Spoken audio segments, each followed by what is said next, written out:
Nanginginig ang buong katawan ni Elena o Lena sa tawag ng marami habang mabilis niyang pinaandar ang kanyang sasakyan sa gitna ng malakas na ulan. 4 na buwan na ang kanyang dinadala at bawat pag-ikot ng manibela ay tila nakikisama sa pagkirot ng kanyang tiyan. Mag-iikawalong gabi na at halos wala pa siyang pasahero. Kinailangan niyang magtrabaho kahit pa nagprotesta na ang buong katawan niya. Ang bayarin sa bahay, ang bitamina ni Rafael, ang matrikula para sa nalalapit na pasukan niya, lahat ay nasa balikat niya. Isang buntong hininga ang kumawala sa kanyang bibig, kasabay ng tunog ng kidlat sa kalangitan. Biglang sa gitna ng kadiliman at rumaragasang ulan, may natanaw siyang anino. Isang katawan ng tao ang nakahandusay sa basang kalsada. Napahinto siya nang wala sa oras, muntik nang mawalan ng kontrol sa manibela. Kinabahan siya pero ang instinct ng isang tao na handang tumulong ay mas nangingibabaw. Bumaba siya ng sasakyan. Kahit pa sumisipa na ang kanyang tiyan sa lamig, lumapit siya. Isang lalaking nakabihis ng mamahaling damit ang nakahiga, duguan ang noo. Hindi siya humihinga ng regular. Nanginginig ang kamay ni Lena habang kinakapa ang pulso ng lalaki. Mahina. Kailangan niya ng tulong. Kaagad. Sir! Sir! Gising po! Kailangan nating makapunta sa ospital. Ngunit walang tugon. Binubuhat niya ang lalaki. Ramdam ang bigat nito sa kanyang katawan na nanghihina. Pawisan siya at nanlalambot pero nagpatuloy. Inihiga niya ito sa backseat. Maingat na inilagay ang ulo nito sa kanyang bag. Pagkatapos, mabilis siyang bumalik sa driver's seat at pinaandar ang sasakyan patungo sa pinakamalapit na ospital. Ang kanyang sariling kapakanan ay big. Patay mali siya na lamang sa kanyang isip. Mas mahalaga ang buhay ng taong ito. Nakarating sila sa ospital sa gitna ng sigwa. Agad na dinaluhan ang lalaki ng mga nurse at doktor. Ibinilin niya ang lahat ng alam niya sa receptionist, kung saan niya nakita ang lalaki ang kalagayan nito. Hindi niya sinabi ang kanyang pangalan. Nais lang niyang matiyak na nasa mabuting kalagayan na ang lalaki bago siya umalis. Pero hindi siya makaalis. Para bang may pumipigil sa kanya, isang kakaibang pakiramdam. Umupo siya sa isang sulok, nakatanaw sa pintuan ng emergency room, hinihingal at pinipigilan ang pananakit ng tiyan. Pagkaraan ng halos 1 oras, lumabas ang isang nurse at kausap nito ang receptionist. Stabilized na ang pasyente. Buti na lang at may nakasagip sa kanya, sabi ng nurse. Malaking abala ito sa pamilya De La Cruz, lalo na kay Don Emilio. Biglang tumindig ang lahat ng balahibo ni Lena. Don Emilio de la Cruz. Ang pangalang iyon, hindi niya kailanman inakala na muli niyang maririnig iyon. Nag-uunahan ang mga alaala sa kanyang isip. Isang gabi, 2 taon na ang nakakaraan. Isang masquerade party sa isang 5-star hotel. Siya ay isa lamang part-time server. Kailangan niyang kumita para sa pag-aaral at sa mga bayarin sa bahay. Habang naglilingkod, aksidente siyang nabangga ng isang bisita. Nagkalat ang inumin sa kanyang suot. Napahiya siya. At nang akmang sisigawan siya ng bisita, may isang lalaking nakasuot ng itim na maskara ang pumigil dito. Pasensya na, hindi niya sinasdya, sabi nito. Ang boses ay malalim at may awtoridad. Tiningnan niya ang lalaki, kahit nakamaskara, kitang-kita ang matipunong pangangatawan, ang matatalim na mata na may kakaibang lambing. Nagkatitigan sila ng matagal. May kakaibang kuryenteng dumaloy. Ang init ng kanyang tingin ay bumalot sa kanya. at sa isang iglap, nawala ang lahat ng pagod at kahihiyan ni Lena.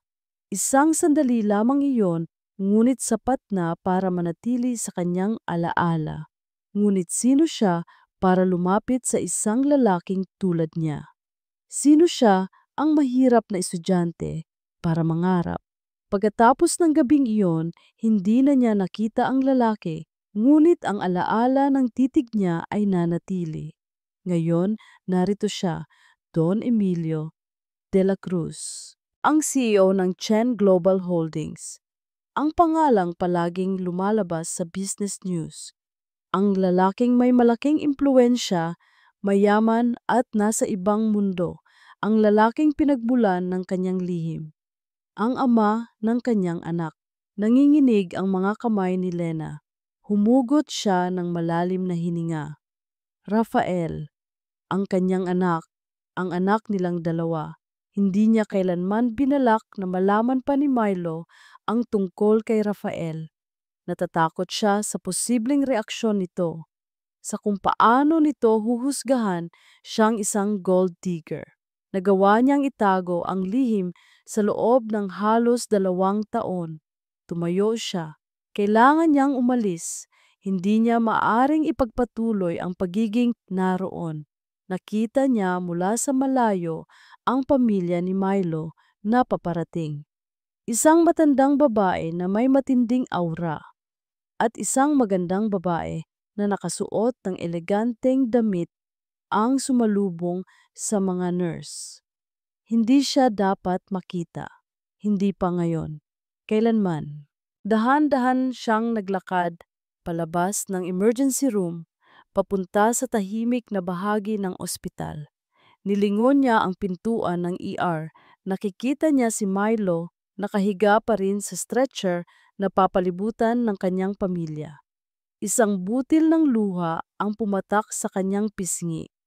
Nang makalabas siya ng ospital, pakiramdam niya ay may nakasunod sa kanya. Nilingon niya ang likuran. Walang tao. Malamang guni-guni lang niya, ngunit ang pakiramdam ng takot ay nanatili. Nagmamadali siyang sumakay sa kanyang Grab. Ang puso niya ay halos lumabas sa kanyang dibdib. Habang minamaneho niya palayo, hindi niya alam kung bakit, ngunit pakiramdam niya ay nagsimula na ang isang kabanata ng buhay niya na matagal na niyang pinilit kalimutan. Ang kanyang lihim ay hindi na maaaring itago pa at ito ay magsisimula sa taong kanyang nailigtas. Unti-unting nagbalik ang kamalayan ni Don Emilio de la Cruz. Ang unang naramdaman niya ay ang matinding kirot sa kanyang ulo, kasunod ng amoy ng gamot at ang puting kisame ng ospital. Bumaling siya at nakita ang isang nurse na abala sa pag-aayos ng kanyang IV drip. "Gising na po kayo, Sir Milo," malumanay na sabi ng nurse. "Salamat at ligtas na po kayo." Ligtas? Anong nangyari? Ang huling natatandaan niya ay ang malakas na ulan, ang pagkahilo at pagkatapos ay kadiliman. Mayroong isang blangkong bahagi, ngunit isang imahe ang biglang sumilay sa kanyang isip. Isang babae, nakasuot ng simpleng damit, basang-basa pero may angking lakas na bumubuhat sa kanya. Ang mga mata niya ay nag-aalala. Ang kanyang mga kamay ay nanginginig ngunit determinado. Mayroong kakaiba sa kanyang mukha. Isang pamilyar na anino na hindi niya matukoy. Isang pakiramdam ng init, ng pag-asa. Ang babaeng nagligtas sa akin, nasaan siya? Mahinang tanong ni Milo. Nag-aalangan ang nurse. Sir, umalis na po siya matapos kayong maihatid. Hindi po siya nagbigay ng pangalan, pero siya po ang nagdala sa inyo rito. May bumuntong hininga si Milo. Umalis? Bakit? Mayroong kakaiba. Hindi niya maaaring basta na lang palampasin ito. Mayroong isang bagay na nagtutulak sa kanya na malaman pa ang tungkol sa babaeng iyon. Gusto kong malaman ang lahat ng impormasyon tungkol sa kanya. Utos niya ang boses ay nagpapakita ng awtoridad kahit na nanghihina pa rin siya. Hanapin niyo siya, ngayon na! Hindi pa man natatapos ang kanyang utos, bumukas ang pinto at pumasok si Doña Sofia, ang kanyang ina, kasama si Celeste Ramirez, ang kanyang nakatakdang mapapangasawa. Milo, anak ko! Sigaw ni Doña Sofia, lumapit at agad na hinawakan ang kanyang kamay. Ang kanyang mukha ay puno ng pag-aalala, ngunit sa likod ng pag-aalalang iyon ay nakikita niya ang galit. Anong nangyari sa iyo? Bakit ka nagmaneho ng mag-isa sa ganitong panahon? Milo, natakot ako ng husto, sabi ni Celeste. Ang kanyang boses ay puno ng pag-aalala, ngunit ang kanyang mga mata ay nanatiling kalmado. Yumuko siya at hinalikan ang noo ni Milo. Mabuti na lang at ligtas ka. Tumingin si Milo sa kanilang dalawa. Naramdaman niya ang matinding pagkaipit. Ang kanyang ina laging nakatuon sa imahe ng kanilang pamilya sa kanilang negosyo. Si Celeste ang perpektong asawa para sa isang De La Cruz. Mayaman, may pinag-aralan at may koneksyon. Ito ang kanyang kapalaran, ang kanyang obligasyon. Ngunit ang mukha ng babaeng nagligtas sa kanya ay patuloy na bumabalik sa kanyang isip. Ma, Celeste, I'm fine, sabi niya, tinatangkang ipagwalang bahala ang sakit sa kanyang ulo. But I need to know about the woman who saved me. Nagkatinginan ang dalawa. Isang hamak na grab driver lang yon, Milo, sabi ni Doña Sofia, may halong pagmamaliit sa kanyang tinig. Hindi na mahalaga yon. Ang mahalaga, ligtas ka. Ang nalalapit na kasal mo kay Celeste ang mas mahalaga ngayon. Kumunot ang noo ni Milo. Hindi mahalaga ang nagligtas sa akin. Nais kong magpasalamat. Sa kanyang kalooban, alam niyang hindi lang pasasalamat ang dahilan. Mayroong kuryenteng dumaloy sa pagitan nila kahit pa sa maikling sandaling iyon. Pagkaalis ng kanyang ina at ni Celeste, agad niyang tinawagan ang kanyang pinagkakatiwalaang investigador. Alamin mo ang lahat tungkol sa babaeng nagdala sa akin sa ospital kagabi. Hindi ko gusto ang mga detalye. Gusto ko ang buong istorya. Ngayon na. Pagkaraan ng ilang oras, bumalik ang investigador, bitbit ang isang folder. Ibinigay niya iyon kay Milo. Elena Rodriguez, Sir, isang grab driver, buntis, may isang anak na lalaki, si Rafael, na 2 taong gulang. Ang alamat, Sir. Habang binabasa ni Milo ang mga dokumento, unti-unting lumilinaw ang lahat, ang pangalan ni Elena Rodriguez, ang larawan niya, ang petsa ng kapanganakan ni Rafael, ang maskara, ang mga mata, ang pamilyar na pakiramdam. Nagulantang si Milo. Ito ang babaeng nakita niya sa masquerade ball, ang server na aksidenteng natapunan ng inumin. Ang babaeng nagpapabilis ng kanyang tibok ng puso sa isang gabi. Ang babaeng hindi niya kailanman nakalimutan. At si Rafael, 2 taong gulang. Matapos ang masquerade ball, nagkaroon sila ng isang gabing puno ng pagkahibang. Isang gabing tila isang panaginip. Ngunit paggising niya, wala na si Lena. Hinanap niya ito, ngunit hindi niya nakita. At ngayon, ito na pala, isang suntok sa dibdib ang naramdaman ni Milo. Si Rafael, ang anak niya, ang kanyang anak. Ang anak na may sakit sa puso, ayon sa medical records na nakasaad sa folder. Isang sakit na alam niyang namana niya mula sa kanyang panig ng pamilya. Nakatingin siya sa larawan ni Elena, nakangiti, at sa larawan ng isang munting bata na may mapupungay na mata. Ang kanyang anak, ang anak na hindi niya inakalang magkakaroon siya. Ang anak na dapat ay alam niyang mayroon siya. Elena, bulong niya. Ang pangalan ay tila isang panalangin. Bakit mo itinago ito? Hindi na mahalaga ang pagod at sakit ng katawan. Hindi na mahalaga ang kanyang kasal kay Celeste. Ang puso niya ay puno ng pagsisisi, pagkagulat, at isang hindi maipaliwanag na pagmamahal. Kailangan niyang hanapin si Elena. Kailangan niyang malaman ang katotohanan. Kailangan niyang makilala ang kanyang anak. Kailangan niyang ituwid ang lahat. Tumayo siya mula sa kama. Kahit pa nagprotesta ang kanyang katawan, hindi niya hihintayin ang kanyang pamilya. Ngayon na, kinabukasan, isang kakaibang bigat ang naramdaman ni Lena. Ang gabi sa ospital ay tila isang masamang panaginip. Ngunit ang presensya ni Don Emilio de la Cruz ay nananatili sa kanyang isip. Sinubukan niyang ipagwalang bahala ang pangamba. Nagpanggap na normal ang lahat para kay Rafael, na kasalukuyang masiglang naglalaro sa sala. Mama, tingnan mo, gawa ko! Masayang sigaw ni Rafael. Ipinapakita ang bago niyang drawing.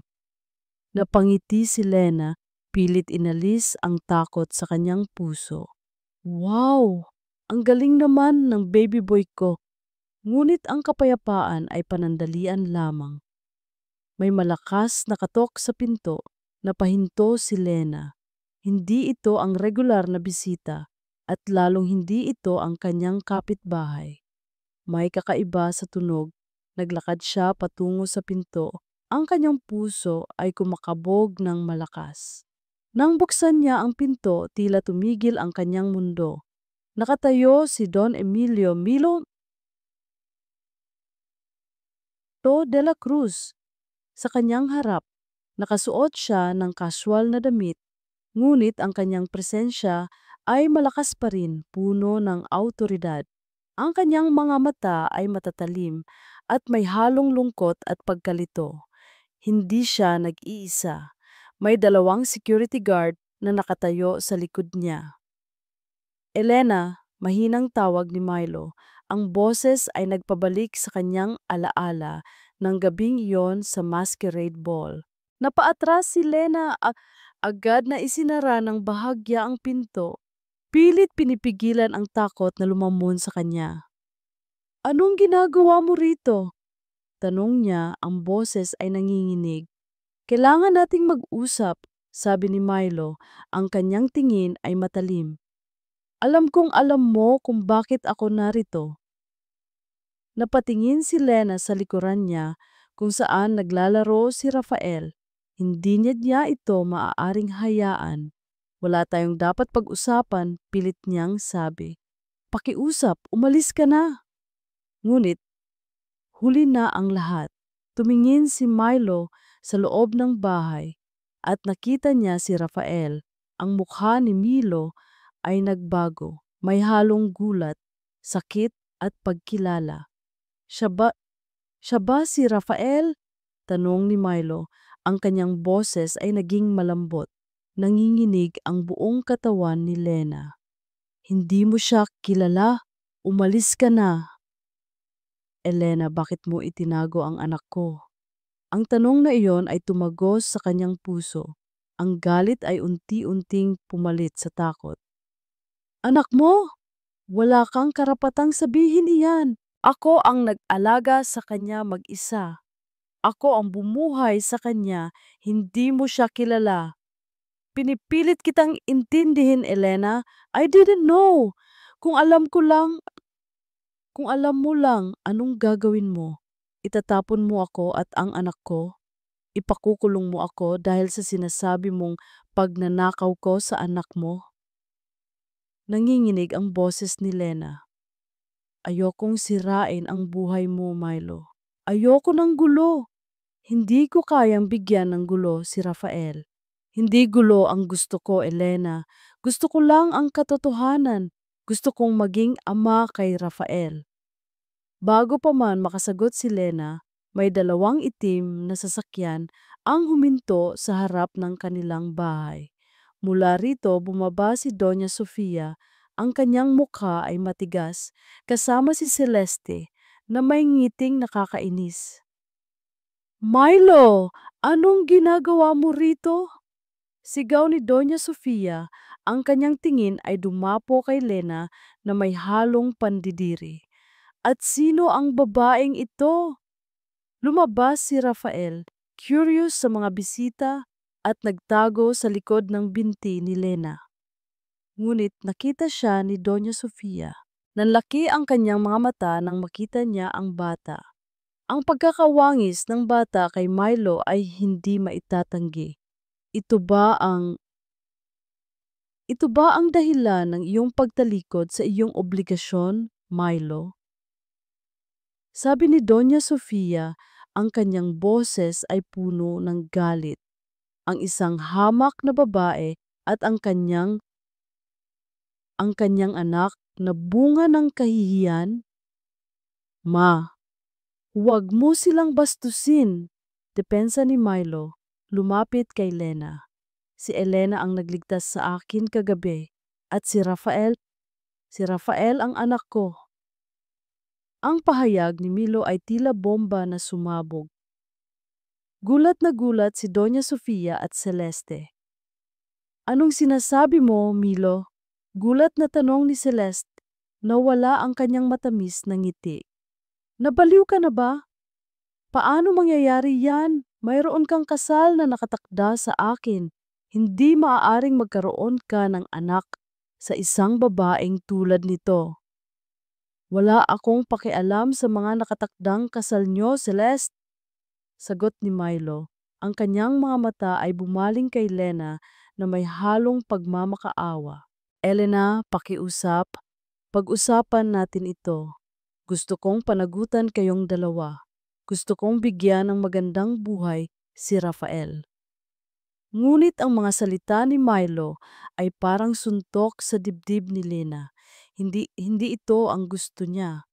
Ang gusto lang niya ay kapayapaan para sa anak niya. Ngunit ngayon, nagsimula na ang kaguluhan. Hindi mo kami kailangan panagutan, Milo! Sigaw ni Lena, bumaling kay Doña Sofia. Pakiusap, hayaan niyo na lang kami, ayoko ng gulo. Gulo! Tumawa si Doña Sofia, isang mapait na tawa. Ikaw ang gulo, Elena Rodriguez. Mula sa sandaling ikaw ay pumasok sa buhay ng anak ko, gulo na ang dala mo. At hindi ko papayagan na sirain mo ang aming pangalan at ang aming pamilya dahil sa isang anak na hindi mo alam kung kanino. Ma, tama na! Sigaw ni Milo, hinawakan ang kamay ni Lena. Si Rafael ang anak ko at handa akong gawin ang lahat para sa kanya at kay Elena. Tiningnan ni Doña Sofia si Lena ng may halong puot sa kanyang mga mata. Milo, itatatak mo yan sa isip mo. Hinding-hindi ko kailanman tatanggapin ang babaeng iyan at ang kanyang anak sa aming pamilya. Kahihiyan lang ang dala ninyong dalawa at sisiguraduhin kong malalayo kayo sa anak ko. Ang banta ni Doña Sofia Adanapia ay tumagos sa kalamnan ni Lena. Ang takot na kanina niya pa pinipigilan ay muling bumalik, mas matindi kaysa dati. Pakiramdam niya ay humihigop sa kanya ang lupa. Sa isang iglap, naintindihan niya ang kahulugan ng banta ni Doña Sofia. Ang kanyang pinakamasamang bangungot ay nagsisimula pa lang. Nanginginig ang mga kamay ni habang minamasdan niya ang umalis na kotse ng kanyang ina at ni Celeste. Ang banta ni Doña Sofia ay umaalingaw-ngaw sa kanyang isipan. Hinding-hindi ko kailanman tatanggapin ang babaeng iyan at ang kanyang anak. Sisiguraduhin kong malalayo kayo sa anak ko. Hindi ito isang simpleng banta. Ito ay isang deklarasyon ng digmaan. Lumapit siya kay Lena na nakapako ang tingin sa papalayo nilang sasakyan, namumutla at nanginginig. Inilapit niya si Rafael na mahigpit na nakakapit sa kanyang ina sa kanyang kandungan. Naramdaman ni Milo ang munting katawan ni Rafael, ang kanyang mainit na hininga. Ito ang kanyang anak, ang dahilan kung bakit niya kailangang lumaban. Lena, makinig ka, sabi niya. Pilit na pinatatag ang boses. Hindi ko sila hahayaan. I'll protect you and Rafael. Pangako. Ngunit tumingin sa kanya si Lena. Ang kanyang mga mata ay puno ng takot, hindi paniniwala. Milo, hindi mo naiintindihan. Ang ina mo, kaya niyang gawin ang lahat. Hindi natin sila kayang labanan. Kaya ko, para sa inyo. Kinabukasan, isang malaking gulo ang sumalubong kay Milo sa Chen Global Holdings. Naghihintay sa kanya ang kanyang ina sa conference room. Ang mukha ay matigas na parang bato. Si Celeste ay naroon din, kalmado, ngunit may kakaibang kinang sa mga mata.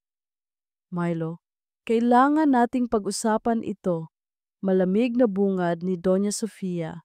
Ang desisyon mo kahapon ay nagdulot ng malaking pinsala sa reputasyon ng ating pamilya at ng kumpanya. Lumabas na sa balita ang iskandalo mo sa isang Grab driver at isang illegitimate child. Inihagis niya ang isang dyaryo sa mesa.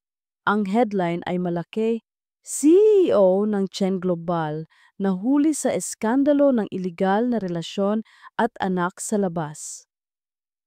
Ma, wala akong pakialam sa sinasabi ng media, sagot ni Milo. Ang galit ay unti-unting kumukulo.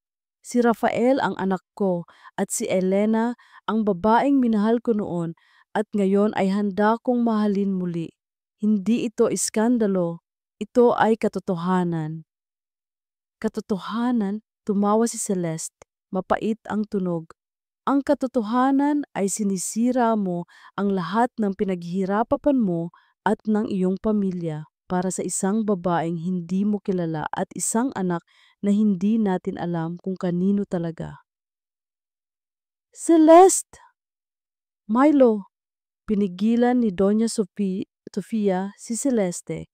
Narito ka para gumawa ng matalinong desisyon. Kung hindi mo aalisin ang babaeng iyan at ang kanyang anak sa iyong buhay, ipapawalang bisa ko ang iyong karapatan sa Chen Global.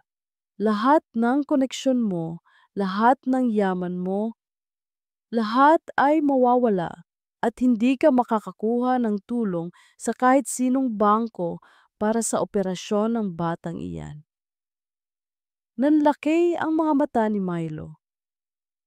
Ang banta sa kanyang posisyon at yaman ay hindi gaanong mahalaga kaysa sa banta sa buhay ni Rafael. Wala kang karapatang gawin iyan, ma. Ako ang may-ari ng lahat ng ito, Milo. Ang kapangyarihan ay nasa akin. Piliin mo ang pamilya at ang iyong responsibilidad o ang kahihiyan na dala ng babaeng iyan. Ngunit ang isip ni Milo ay nakakulong sa isa lang na imahe, si Rafael. Ang maliit na bata na may sakit sa puso na ngayon ay kailangan niya. Pili ko sila, ma. Sila ang pamilya ko ngayon. Huminga ng malalim si Doña Sofia. Ang kanyang mga mata ay nagbabaga. Kung ganoon, hindi na kita itinuturing na anak ko, Milo, at sisiguraduhin kong pagbabayaran mo ang iyong desisyon. Sa mga sumunod na araw, naging impyerno ang buhay ni na Milo at Lina. Ang media ay nagkagulo, bawat pahina ng dyaryo at bawat news report sa TV ay tungkol sa Chen Global Scandal. Ang reputasyon ni Lina ay sinira. Tinawag siyang gold digger, manghuhuthot at kung ano-ano pa. Ang kanyang Grab account ay na-deactivate dahil sa dami ng sumbong at reklamo. Isang hapon habang binibisita ni Milo si Lena, nag-ring ang kanyang cellphone. si Rafael. "Mama, masakit po ang dibdib ko." Ang boses ng bata ay mahina, puno ng sakit. Agad silang nagmamadaling pumunta sa ospital. Sa emergency room, nakita ni Milo ang takot sa mga mata ni Lena. Ang kanyang mga kamay ay mahigpit na nakakapit sa bata. Walang humpay na ipinagdarasal ang kanyang kaligtasan. Ito ang unang pagkakataon na nakita niya si Lena na nagpapakita ng ganitong kahinaan at napagtanto niya kung gaano kabigat ang responsibilidad na dinadala niya mag-isa. Kailangan niya ng agarang atensyon, sabi ng doktor. Mabuti na lang at naidala niyo agad. Sa loob ng ilang oras, nanatili si Milo sa tabi ni Lena, nanonood sa bawat kilos niya. Nakita niya kung paano niya hinawakan ang kamay ni Rafael, kung paano niya binubulungan ng mga salita ng pagmamahal. Nakita niya ang isang inang handang gawin ang lahat para sa kanyang anak, hindi isang gold digger o isang manghuhuthot. Habang naghihintay sila, hindi mapakali si Milo. Lumabas siya saglit upang kumuha ng kape. Habang naglalakad sa hallway, may nadaanan siyang isang bulletin board ng ospital. May isang lumang poster doon tungkol sa isang fundraising event para sa mga batang may congenital heart disease. Ang organizer, isang foundation na pinamamahalaan ng De La Cruz Global. Ang pangalan ni Doña Sofia ay nakasulat bilang chairman. Napansin niya ang isang maliit na detalye sa ibaba ng poster, isang listahan ng mga medical volunteers. At doon, isang pangalan ang umakit sa kanyang atensyon. Elena Rodriguez, dating medical student. Biglang tumigil ang kanyang mundo. Dating medical student, hindi lang isang simpleng grab driver, hindi ito ang unang beses na may nararamdaman siyang hindi tugma sa mga sinasabi ng kanyang ina at ni Celeste. Nagsimulang magkaroon ng katanungan sa kanyang isip. Ano pa ang hindi niya alam? Pagbalik niya sa waiting area, may tumama sa kanya. Isang papel na nakatiklop. Tumingin siya sa paligid, ngunit walang tao. Binuksan niya ito. Isang maikling mensahe ang nakasulat, hindi sa sulat kamay. Ingat ka, Milo. Ang nakaraan ni Elena ay mas malalim kaysa sa alam mo at may nagtatago ng katotohanan. Si Celeste, hindi siya ang inakala mong kaibigan. Napasandal si Milo sa dingding, ang papel ay mahigpit na nakahawak sa kanyang kamay. Ang kanyang mga mata ay nanliit, ang kanyang hinala ay nagiging katotohanan. Ano ang itinatago ni Celeste? At ano ang malalim na nakaraan ni Elena na hindi niya alam? Ang bawat paglabas ni Lena ng bahay ay tila isang paglakad sa pugad ng mga pukyutan. Kung saan man siya magpunta, may mga mata siyang nakatingin, may mga bulungan siyang naririnig. Siya yon, di ba? Ang grab driver na nambiktima kay Don Emilio de la Cruz. Grabe talaga, ginamit pa ang bata para makakuha ng pera. Masakit.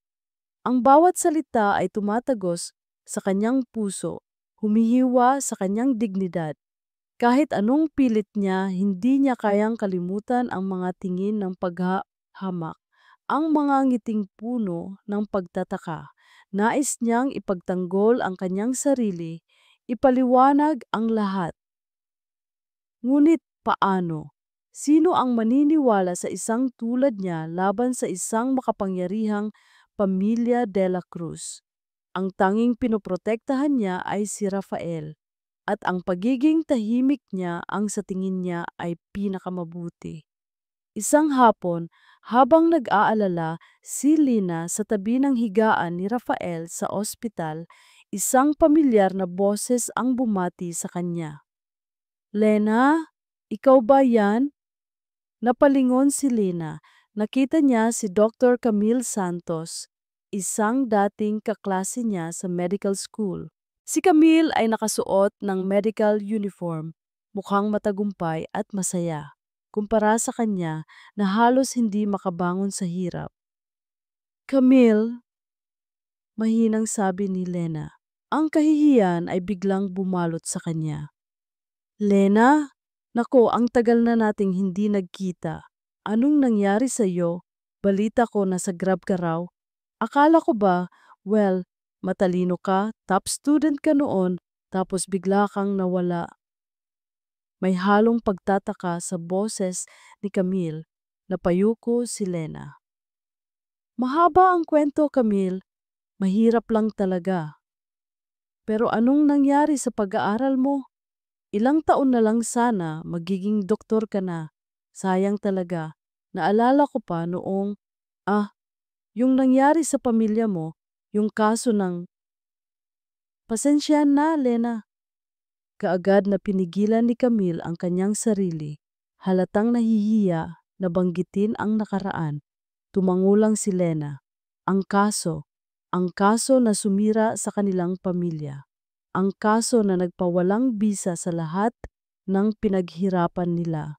Ang kaso na nagtulak sa kanya na iwan ang pangarap niyang maging doktor para buhayin ang kanyang mga kapatid at bayaran ang utang ng kanyang ama. Ang kaso kung saan sila ang biktima, ngunit sila ang napagbintangan. Bakit ka pala rito, Lena? May sakit ba ang anak mo? Tanong ni Camille, nag-aalala. Oo, si Rafael, may congenital heart disease. Sabi ni Lena, halos pabulong. Naku, ganoon ba? Sige, bisitahin ko siya maya-maya. Hindi nagtagal, dumating si Milo. May dala siyang pagkain para kay Lena at Rafael. Ang kanyang presensya ay nagdudulot ng kakaibang ginhawa, ngunit kasabay nito ay ang matinding kaba. Kamusta na si Rafael? Tanong ni Milo. Nilalapitan si Rafael at hinahaplos ang noo nito. Medyo stable pa rin, pero kailangan pa rin daw ng operasyon. Malungkot na sabi ni Lena. Umupo si Milo sa tabi niya. Lena, kailangan nating mag-usap tungkol sa nakaraan mo. May narinig ako na dating medical student ka.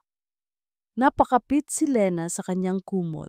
Ang kanyang puso ay kumalabog ng malakas. Milo, hindi na mahalaga yon. Ang mahalaga ngayon ay si Rafael. Mahalaga yon, Lena. Gusto kong malaman ang katotohanan. Bakit ka umalis sa medical school? Anong nangyari? Tiningnan siya ni Milo. Ang kanyang mga mata ay nagpapakita ng pag-aalala at paghahanap ng kasagutan. May mga bagay lang na hindi ko kayang sabihin, Milo. Ayokong maging gulo pa sa buhay mo. Sabi ni Lena, umiiwas ng tingin.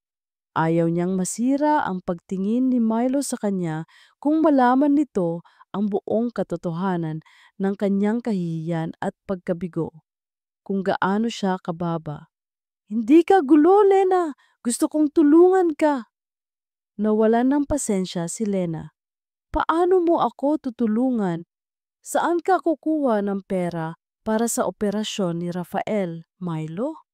Ang ina mo, pinigilan niya ang lahat ng account mo, di ba?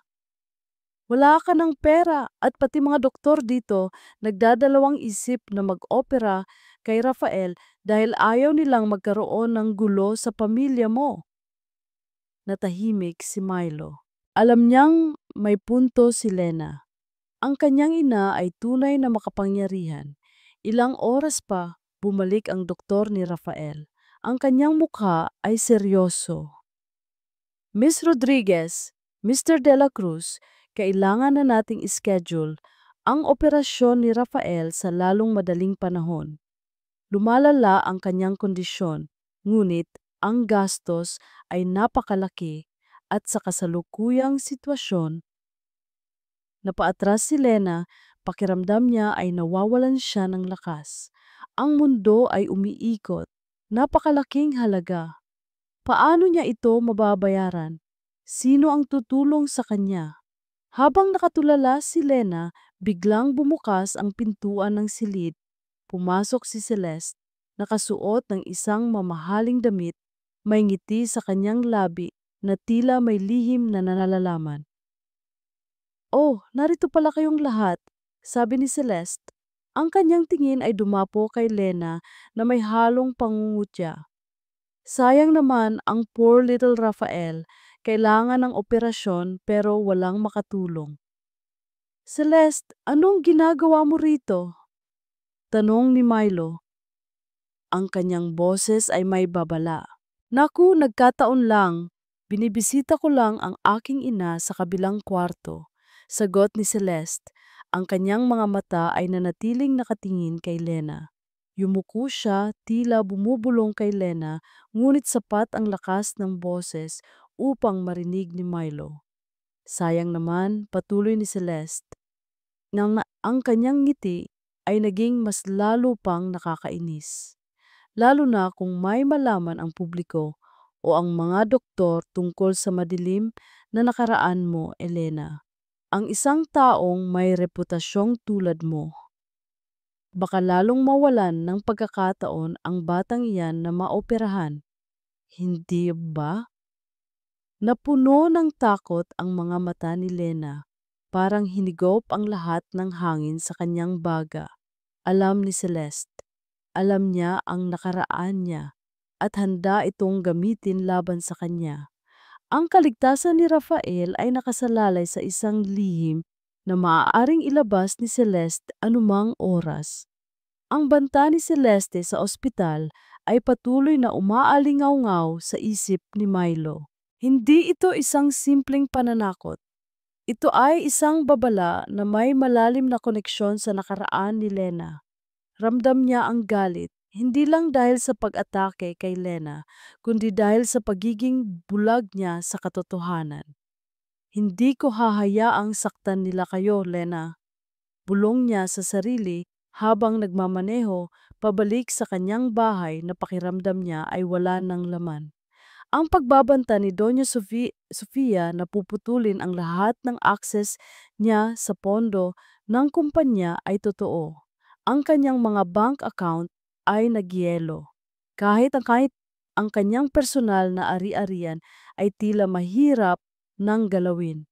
Kailangan ng pera para sa operasyon ni Rafael at kailangan niya itong hanapin. Ngunit paano? Habang naghahanap siya ng solusyon, biglang sumabog ang media. Isang araw pagkatapos ng pagbisita ni Celeste sa ospital, ang mga dyaryo ay puno ng mga headline.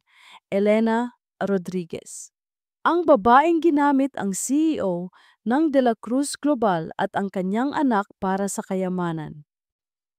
Isang dating medical student na nahulog sa kasamaan. Ang madilim na nakaraan ni Lena Rodriguez ngayon ay nabunyag. Hindi lang yon. May mga litrato ni Lena na kinuha mula sa mga social media account niya noon, kasama ang mga lumang larawan ng kanyang pamilya. Kasama ng mga litrato ay ang mga akusasyon na siya raw ay isang sadyang manloloko na ginamit niya ang pagbubuntis para itali si Milo. May isang anonymous source pa na nagsabing si Rafael ay hindi raw talaga anak ni Milo o kaya naman ay may genetic predisposition sa sakit dahil sa maruming dugo ni Lena. Ang mga balita ay binaluktot, ang mga salita ay binigyan ng ibang kahulugan. Nang makita niya si Lena sa ospital, halos hindi niya ito nakilala. Ang dating matapang at palaban na Lena ay nababalutan ng takot at hiya. Nagkulong siya sa silid ni Rafael, umiiwas sa tingin ng sinuman. Ang kanyang mga mata ay namamaga sa pag-iyak. "Lena, hindi totoo yan," sabi ni Milo. Pilit na inabot ang kamay niya. "Huwag kang maniwala sa kanila. Alam kong hindi ka ganoon." "Paano mo malalaman, Milo?" tanong ni Lena, ang boses ay mahina. "Nalaman nila ang tungkol sa nakaraan ko. Alam nila ang tungkol sa kaso. Alam nilang sinira ako ng kaso na iyon. Hindi ako karapat-dapat para sa iyo. Hindi ako karapat-dapat maging ina ni Rafael. Masakit ang makita siyang ganoon. Ngunit sa gitna ng kanyang pagkasira, may kakaibang kinang sa mga mata ni Lena. Isang pahiwatig ng pagiging inosente, ng pagiging biktima. Ang kanyang instinct ay nagsasabing mayroong malalim na hindi niya alam. May isang bagay na hindi tama rito. Bulong ni Milo. Naalala niya ang sulat na natanggap niya. Ang nakaraan ni Elena ay mas malalim kaysa sa alam mo. At may nagtatago ng katotohanan. Si Celeste, hindi siya ang inakala mong kaibigan. Agad niyang tinawagan ang kanyang pinagkakatiwalaang investigador. Alamin mo ang buong detalye tungkol sa kaso ng pamilya ni Elena Rodriguez. Lahat, kung ano talaga ang nangyari. Huwag kang hihinto hanggat hindi mo nahahanap ang katotohanan. Ilang araw ang lumipas. Ang bawat sandali ay puno ng tensyon. Si Rafael ay unti-unting humihina. Ang mga doktor ay nag-aalangan. Ang ospital ay tila hindi na bukas para sa kanila dahil sa pressure mula sa pamilya de la Cruz. Sa isang umaga, tinawagan si Milo ng kanyang investigador. Sir, may nahanap po ako. Isang dating kapitbahay ng pamilya Rodriguez na may mga lumang dokumento at witness account. Mukhang hindi po ganoon ang nangyari sa kanila. Agad na pinuntahan ni Milo ang investigador. Ibinigay sa kanya ang isang makapal na folder. Habang binabasa niya ang mga nilalaman, unti-unting nahuhubog ang katotohanan. Ang pamilya ni Elena ay biktima ng isang sophisticated investment scam. Ang kanyang ama ay natrap sa isang pekeng investment scheme na kinasangkutan ng ilang makapangyarihang tao noon. Nawala ang lahat ng kanilang ari-arian. Ang ama ni Elena ay naakusahan pa ng pagiging kasabwat. Ngunit ito pala ay isang frame-up para itago ang tunay na nagkasala. Si Elena, isang top-performing medical student, ay napilitang huminto sa pag-aaral para suportahan ang kanyang pamilya at bayaran ang mga utang. Sinubukan niyang ipaglaban ang kanyang ama, ngunit ang kapangyarihan ng mga kalaban ay masyadong malaki. At ang pinaka-nakakagulat sa lahat, ang isa sa mga taong sangkot sa pagpapahamak sa pamilya ni Elena ay isang kaibigan ng pamilya Ramirez, ang pamilya ni Celeste. At may mga dokumento na nagpapakita na alam ni Celeste ang ilang detalye ng kasong ito at posibleng ginamit niya ang impormasyong iyon para sirain si Lena. Ngayon, naningkit ang mga mata ni Milo. Ang kanyang puso ay kumukulo sa galit. Hindi isang gold digger si Elena. Hindi siya isang manloloko. Siya ay isang biktima. Isang biktima na nilagay sa ilalim ng ilaw para lamang saktan. At si Celeste, kasama ang kanyang ina, ang nagtulak sa kanya sa ganoong sitwasyon. Ang lahat ng pag-aalinlangan, lahat ng galit niya sa kanyang sarili sa pagdududa kay Lena ay biglang naglaho. Pinalitan ito ng matinding pagmamahal at determinasyong protektahan sila. Naging malinaw na ang kanyang ina at si Celeste ay ginagamit siya at sinisira ang buhay ng isang inosenteng babae. Agad siyang nagtungo sa mansyon ng De La Cruz. Naroon si Doña Sofia at Celeste. Nagpaplano ng mga susunod na hakbang. Ang ngiti ni Celeste ay nanatili, ngunit napansin ni Milo ang bahagyang pagkabahala sa mata nito. Milo, anong ginagawa mo rito? Tanong ni Doña Sofia, tila nagulat sa kanyang biglaang pagdating. Narito ako para ilantad ang katotohanan, sabi ni Milo, Ang kanyang boses ay malalim at may awtoridad na hindi pa nila kailanman narinig mula sa kanya. Ibinaba niya ang folder sa mesa at nakita ng dalawa ang mga lumang dokumento. Nanlaki ang mga mata ni Doña Sofia. Namutla si Celeste. Alam ko ang lahat, ma. Alam ko ang nangyari kay Elena at sa kanyang pamilya. Hindi siya ang inakala ninyong manluloko. Sabi ni Milo, ang kanyang tingin ay matalim kay Celeste. Alam ko rin ang koneksyon ng pamilya Ramirez sa kasong iyon, Celeste. At alam kong ginagamit mo ang impormasyong iyon para saktan si Elena ngayon. Milo, nagkakamali ka. Simula ni Celeste, ngunit pinigilan siya ni Milo. Huwag ka nang magpanggap, Celeste. Tapos na ang laro ninyo. Hinding-hindi ko nahahayaan na sirain ninyo ang buhay ni na Elena at Rafael. At sisiguraduhin kong malalaman ng lahat ang tunay na katotohanan. Binitawan ni Milo ang folder sa mesa. Ang tunog nito ay tila isang pangkondena. Hindi sila makagalaw. Ang pagkabigla at takot ay malinaw sa kanilang mga mukha. Alam ni Milo, sa wakas, na ang digmaan na kanilang sinimulan ay hindi lang tungkol sa pag-ibig, kundi tungkol sa hustisya. Ang balita ng pagdating ni Milo sa De La Cruz Mansion at ang paglantad niya sa lihim ni Lena ay kumalat na parang apoy sa ospital. Ngunit hindi ito nagdulot ng ginhawa para kay Lena. Sa halip, lalo lang bumigat ang kanyang pakiramdam. Ang huling pag-asa niya na makakahanap sila ng tulong para kay Rafael ay tila naglaho. Naramdaman niya ang malamig na hangin na galing sa banta ni Doña Sofia. Kung sinira nito ang reputasyon ni Milo, wala itong kakayahang maghanap ng pera para sa operasyon.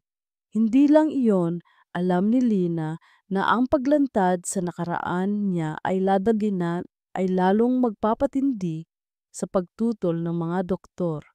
Sino ang gagamot sa anak ng isang babaeng itinuturing na manloloko at may madilim na nakaraan? Kinausap siya ng isa sa mga doktor. Miss Rodriguez, Mr. De La Cruz, pasensya na, pero sa kasalukuyang sitwasyon, kailangan nating ipagpaliban ang operasyon ni Rafael. May mga problema sa availability ng equipment at ng team. Ang mga salita ay tila punyal na tumusok sa kanyang puso. Alam niya ang ibig sabihin nito. Ito ay gawa ni Doña Sofia. Hindi lang si Milo ang pinaparusahan, pati na rin si Rafael dahil sa kanya. Umalis ang doktor. Nandoon si Milo, ang kanyang muka ay puno ng galit at pagkabahala. Hindi ko ito hahayaan, Lena, sabi ni Milo. Ang kanyang mga kamay ay mahigpit na nakakuyom. Hahanap ako ng paraan. Hindi ko hahayaang saktan nila si Rafael. Ngunit alam ni Lena na nahihirapan na si Milo. Isang araw habang papalabas si Milo para kausapin ang kanyang abogado, naiwan si Lena sa silid ni Rafael. Nagkataong nakabukas ang cellphone ni Milo sa table. May paparating na tawag mula sa isang Attorney Suarez. May kakaibang kaba siyang naramdaman. Kahit na alam niyang mali, pinindot niya ang answer button. Hindi nagpakilala. Sir Milo, nabalitaan ko na ang desisyon ng De La Cruz Board, mukhang hindi na po tayo makakakuha ng temporary injunction. Ang lahat po ng asset nyo sa ilalim ng Chen Global ay frozen na. Ang mga personal account nyo po hinaharangan din at ang Board of Directors pinupuwersa po kayo na mag-step down. Pinagbabantaan po nila ang lahat ng koneksyon nyo kung hindi kayo susunod sa gusto ni Doña Sofia. Napahawak si Lena sa kanyang bibig. Nag-step down, frozen accounts, lahat dahil sa kanya. Dahil sa kanila ni Rafael. Sinisira niya ang buhay ng taong nagliligtas sa kanila. Pinatay niya ang tawag. Ang kanyang mga kamay ay nanginginig. Napatingin siya kay Rafael na mahimbing na natutulog, ngunit ang kanyang mukha ay halatang may sakit. Kailangan ng operasyon si Rafael. Ngunit kung patuloy siyang mananatili sa tabi ni Milo, hindi makakahanap ng paraan si Milo. Masisira ang lahat ng pinaghirapan ni Milo. Ang matinding pagmamahal niya kay Rafael ang nagtulak sa kanya na magdesisyon. Kailangan niyang lumayo, kailangan niyang umalis. Ngunit paano niya iiwan si Milo? Ang lalaking sa wakas ay nakita ang kanyang halaga, ang lalaking lumalaban para sa kanila. Ang lalaking minahal niya ng patago at ngayon ay handa ng mahalin ng buong puso. Ngunit para kay Rafael, kailangan niyang gawin ito. Ang kanyang pag-alis ang tanging paraan para mabuhay si Rafael. Kung mawawala siya at si Rafael, marahil ay luluwag ang lubid sa leeg ni Milo. Marahil ay matutulungan niya ang kanyang anak. Pinunasan niya ang kanyang luha. Lumapit siya sa maliit na bag niya at kinuha ang panulat at papel. Isinulat niya ang mga salita. Bawat letra ay puno ng sakit. Milo, patawarin mo ako. Kailangan kong gawin ito. Para kay Rafael, hindi mo kayang ipagpatuloy ang laban na ito dahil sa akin. Sirain mo ang pangalan mo, mawawalan ka ng lahat, at hindi ko kakayanin iyon. Hindi ko kakayanin na dahil sa akin, mawawalan ka ng lahat. At lalong hindi ko kakayanin na dahil sa akin, hindi matutulungan si Rafael. Pakiusap Milo, iligtas mo ang anak natin. Gawin mo ang lahat para sa kanya. Kung mawala kami, baka sakaling maging malaya ka sa banta ng ina mo. Baka sakaling matulungan mo si Rafael. Sana sa huli, mapatawad mo ako. Mahal kita, Milo, at mahal na mahal ko si Rafael. Alagaan mo siya. Maging matatag ka. Elena, pagtapos niyang isulat ang liham, maingat niya itong nilagay sa ilalim ng unan ni Milo. Nilingon niya si Rafael, hinaplos ang pisngi nito. Pasensya na anak, bulong niya. Kailangan nating lumayo para makahanap ng pag-asa, para mabuhay ka. Dahan-dahan niyang binuhat si Rafael. Maingat na inayos ang kanyang gamit at lumabas ng silid. Ang bawat hakbang ay tila milyong-milyong bigat. Ang kanyang puso ay halos lumabas sa kanyang dibdib. Habang lumalabas sila ng ospital, ang langit ay tila nakikisama sa kanyang damdamin. Umuulan ng malakas. Hindi niya alam kung saan sila pupunta. Hindi niya alam kung ano ang mangyayari. Ang tanging alam niya ay kailangan niya itong gawin. Kailangan niyang iligtas si Rafael. Kahit pa ang kapalit ay ang kanyang sariling kaligayahan at ang pag-ibig na sa wakas ay nahanap niya. Nawala ang lahat. Bumalik si Milo sa silid ni Rafael. Ang kanyang isip ay puno ng mga solusyon, mga paraan para malabanan ang kanyang ina. Ngunit pagpasok niya, tahimik ang silid. Nawala si Lena, nawala si Rafael. Nakita niya ang nakatiklop na papel sa ilalim ng unan. Binasa niya ang liham. Bawat salita ay parang suntok sa kanyang puso. Lena, Rafael! Sigaw ni Milo. Tumakbo palabas ng silid. Elena! Tumakbo siya sa hallway, sa resepsyon, sa labas ng ospital. Ang malakas na ulan ay bumabagsak sa kanya, ngunit hindi niya alintana. Ang kanyang isip ay walang iba kundi ang mukha ni Lena at Rafael. Nawala sila.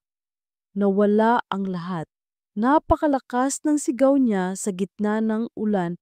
Ang kanyang boses ay tila isang yak ng kaluluwa. Ang kanyang mundo ay gumuho sa isang iglap. Ang babaeng mahal niya at ang kanyang anak ay nawala. Dala-dala ang lahat ng kanyang pag-asa. Ang pagkawala ni Lena at Rafael ay tila isang malakas na suntok sa puso ni Milo. Ang kanyang mundo ay gumuho. Ang mga salita sa liham ni Lena ay umukit sa kanyang kaluluwa. Bawat isa ay taling nagkukulong sa kanya sa isang matinding kalungkutan. Napakagat labi siya nagpapadaig sa lamig ng ulan. Ngunit sa gitna ng kanyang pagkasira, isang matinding galit ang unti-unting pumalit sa kawalan ng pag-asa.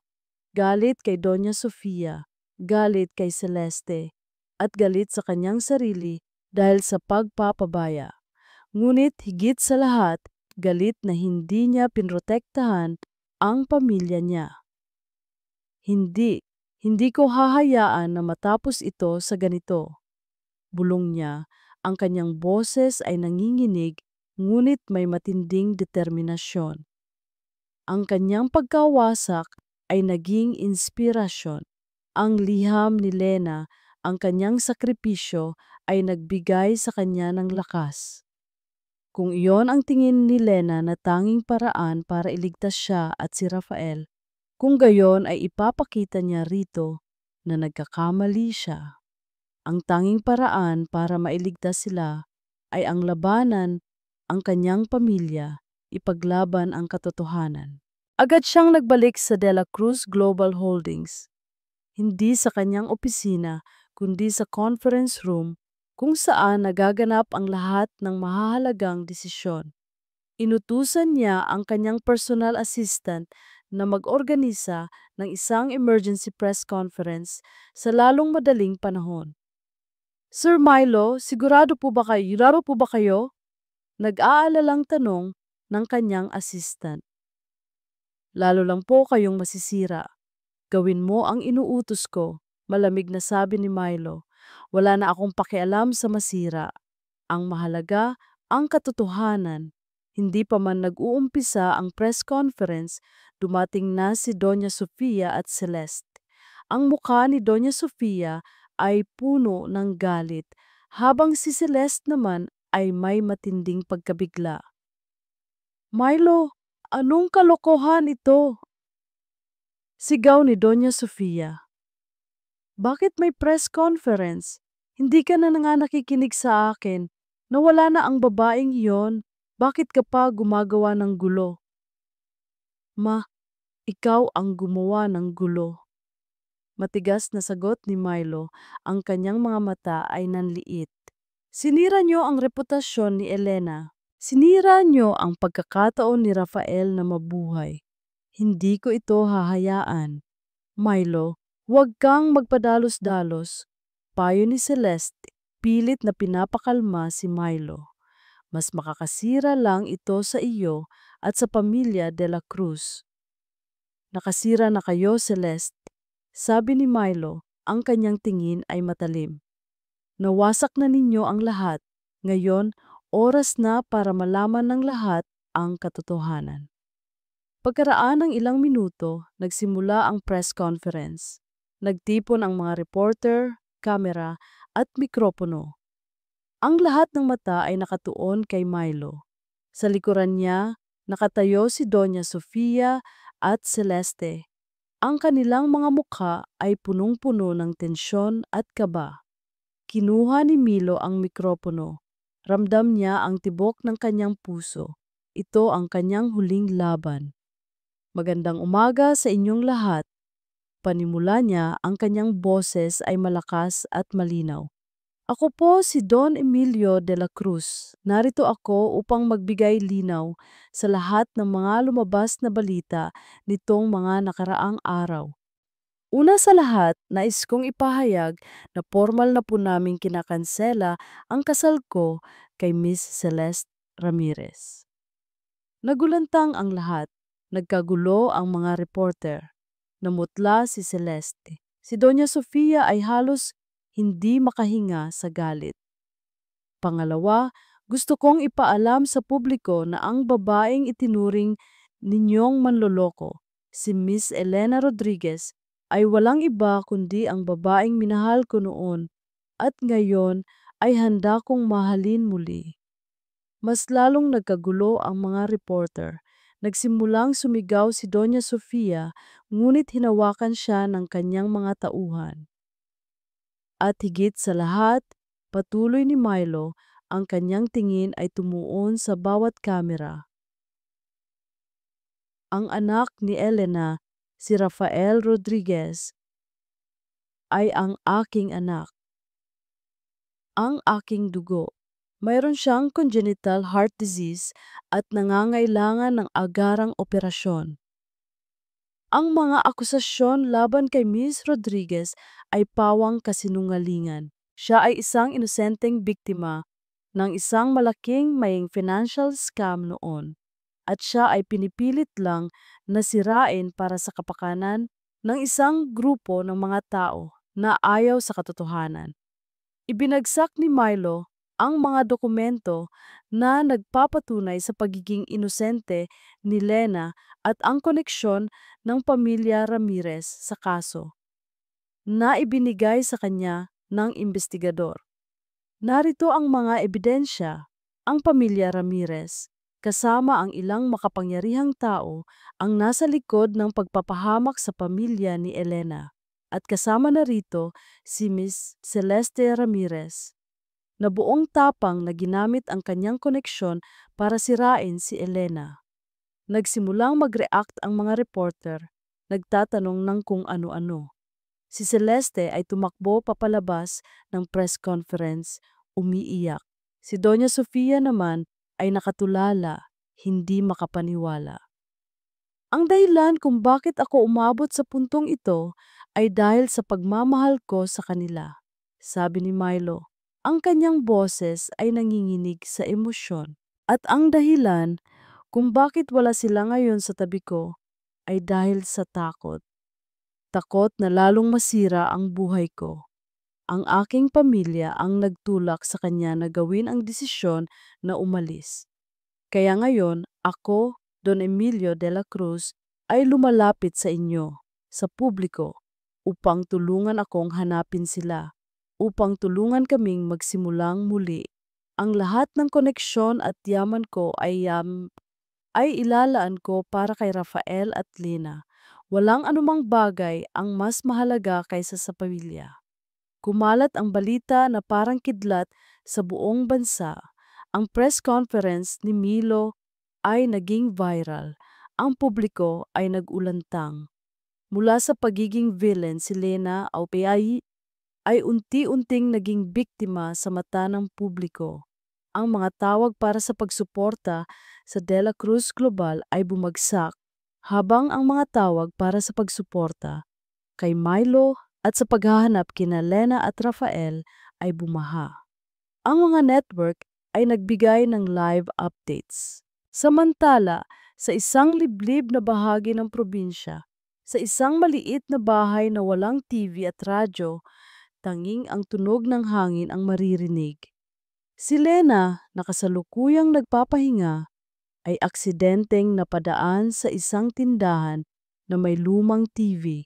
Nakikita niya ang balita, ang live coverage ng press conference ni Milo. Ang kanyang mga mata ay nanlaki. Ang bawat salita ni Milo ay tumagos sa kanyang puso. Ang pagbawi ng kasal, ang pagkilala kay Rafael, ang paglantad sa katotohanan, at ang mga salita, mahal ko siya. Lumalapit ako sa inyo upang tulungan akong hanapin sila.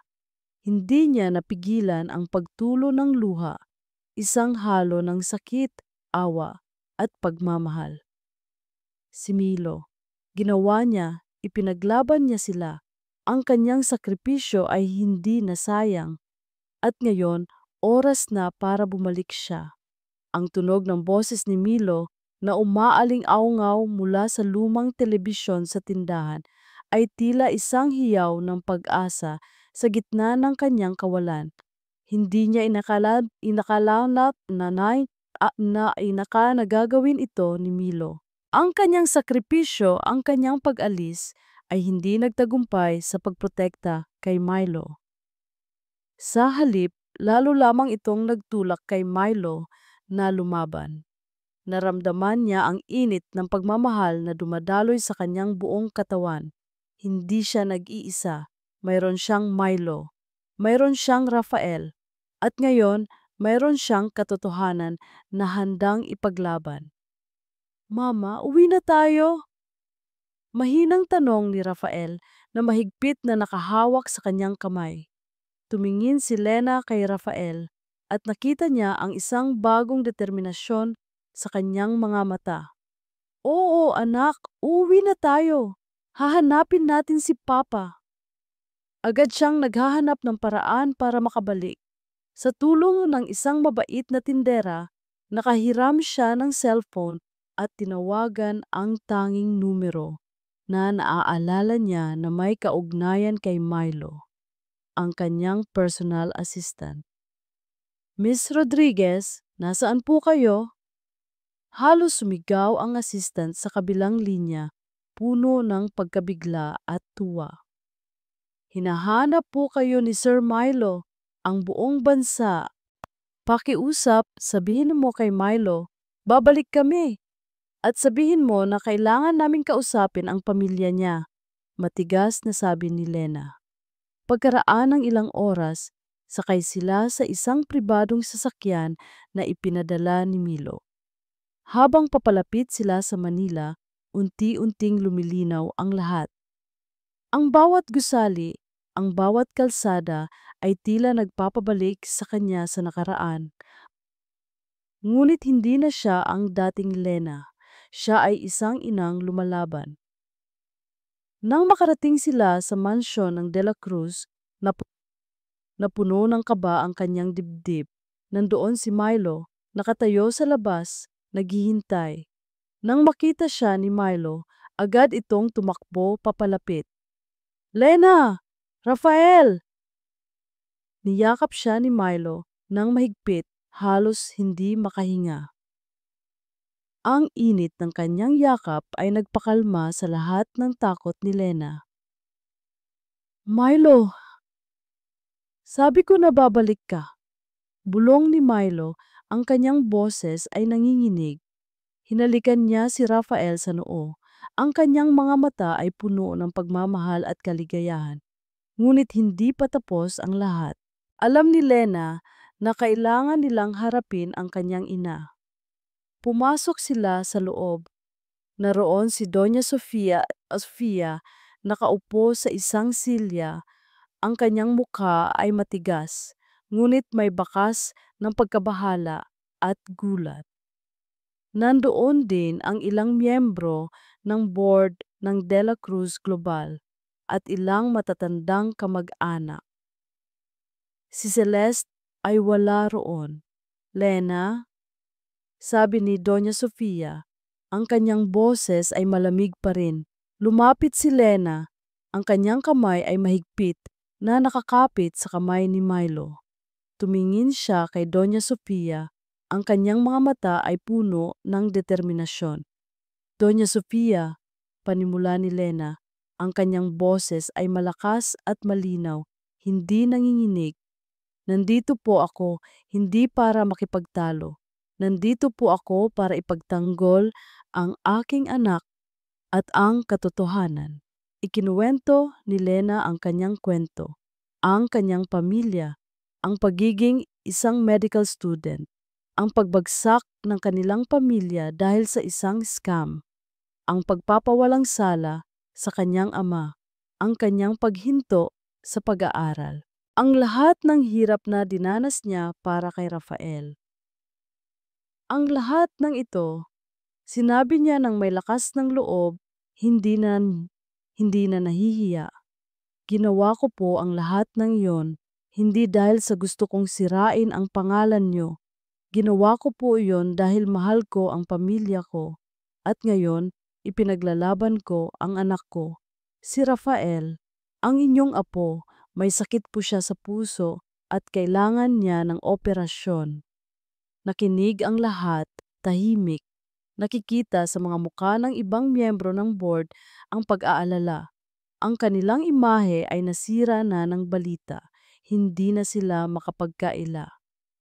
Ma, nakita na po ninyo ang lahat, sabi ni Milo.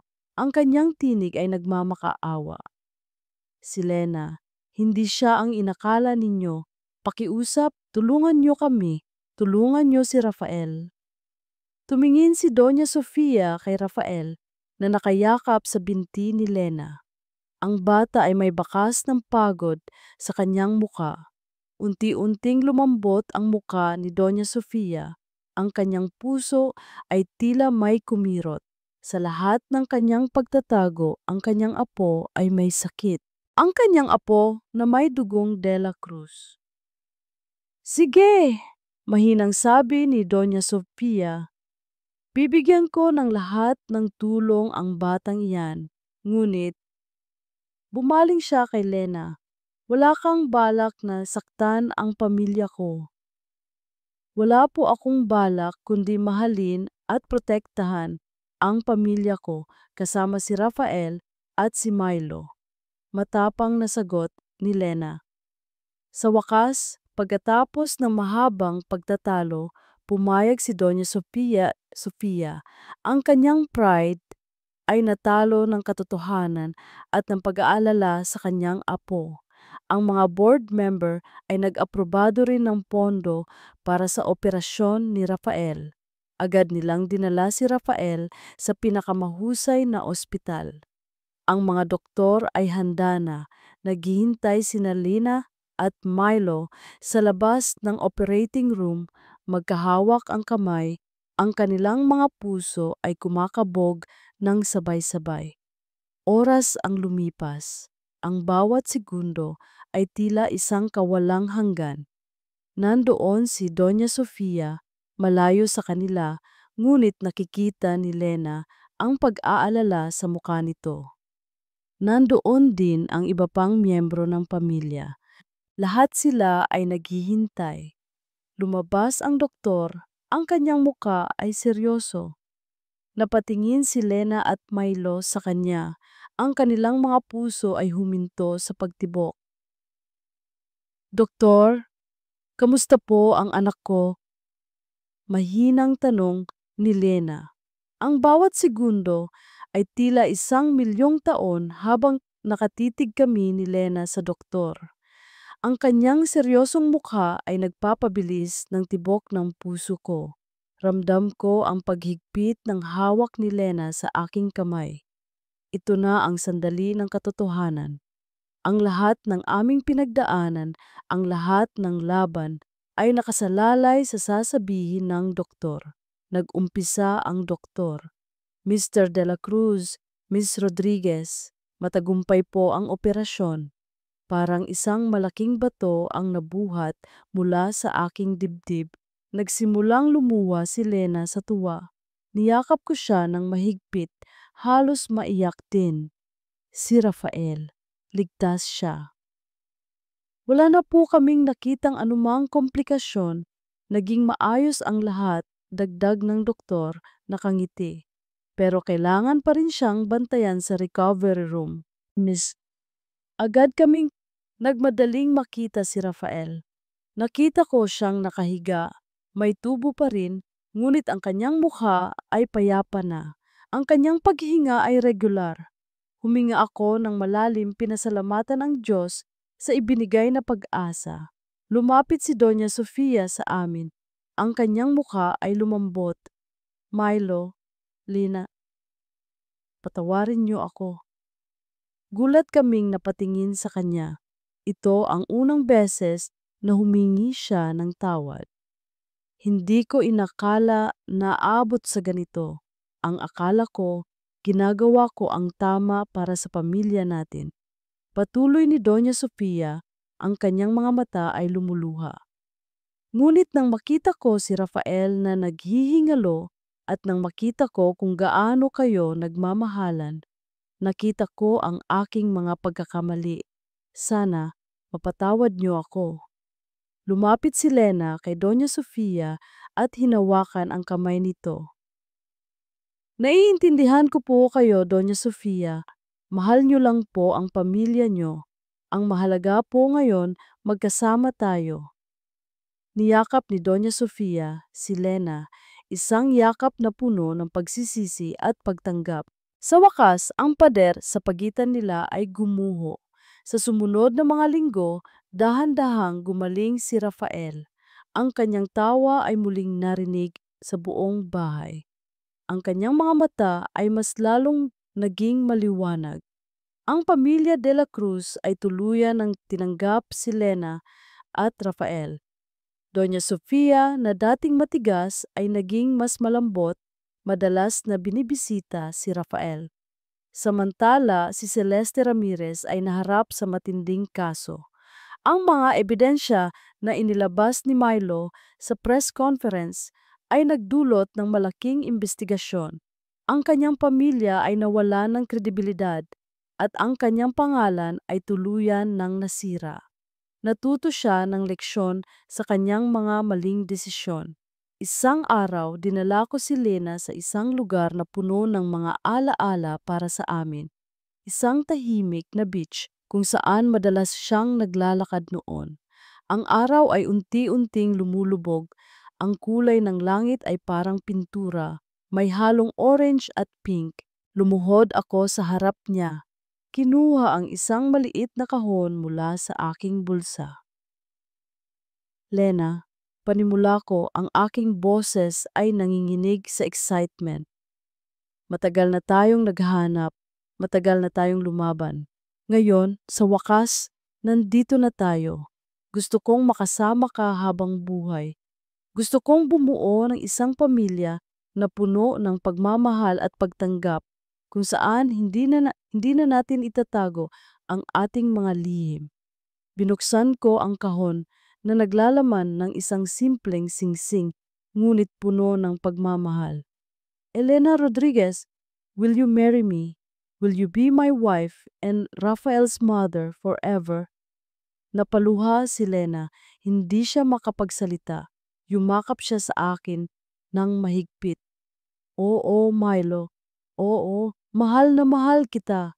Hinalikan ko siya sa labi, isang halik na puno ng pag-asa, pagmamahal at panimula.